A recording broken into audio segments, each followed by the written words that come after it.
Let's go to your emails. David at davidpakman.com. We talked about the first rabies case in South Carolina in 50 years. And we also talked about the Wisconsin protocol for treating a lot of these cases, not too successfully, to be honest. Right. A lot of emails on that. I wouldn't use it for rabies, but I do treat my colds and sinus infections with colloidal silver. The man who turned himself blue was drinking tons of it. I mentioned some people using colloidal silver to treat stuff, and that it can cause argyria, which turns your entire skin silver. And it's a type of poisoning, really. It's not just completely benign and your skin turns silver. Mm-hmm. I don't know that I would use it to treat a cold.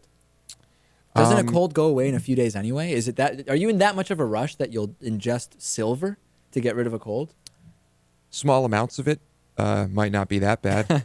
I hear sinus infections can be pretty bad, so I've had one. like 20 of them, yeah. Yeah.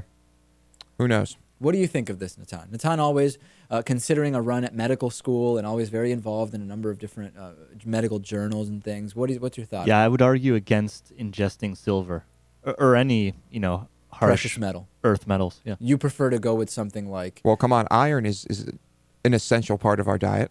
That's not a precious metal. No, he said any earth metals. Oh, I see. That's true, in trace amounts. But no, what I will say is I read an article recently about how they're developing like a macro antiviral that will take care of hundreds of different types of viruses, including colds. Yeah. So pretty soon we might have an actual treatment for it. Wow.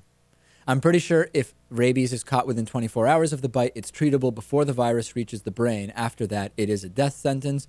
And this is why you don't eat roadkill. Yeah. I have so many concerns that would keep me from eating roadkill that getting rabies is not even on the list. It's not even on one of them.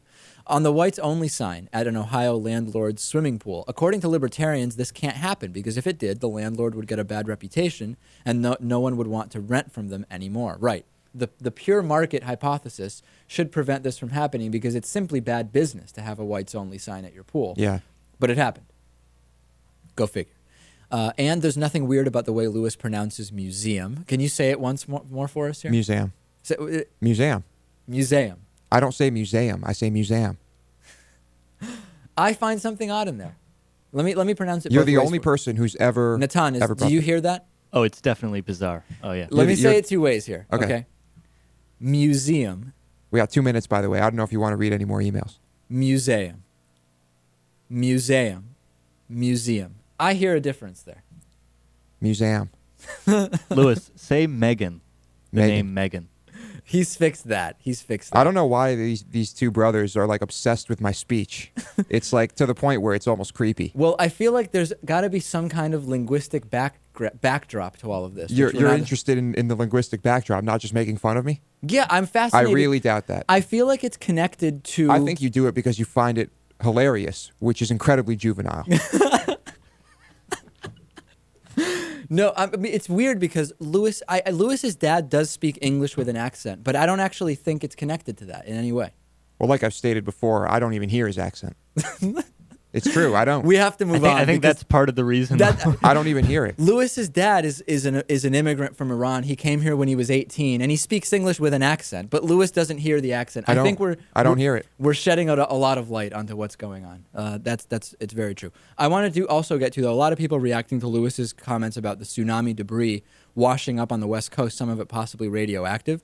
One question that's come up is, won't the fish have eaten all the flesh and stuff by now, so you'll only have skeleton parts, bones and skulls left? Those don't float very well.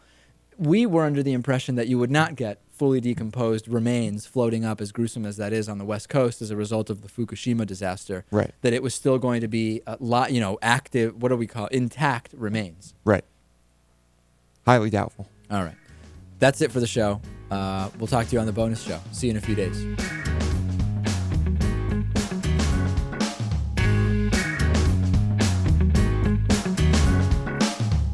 The David Pakman Show at davidpakman.com.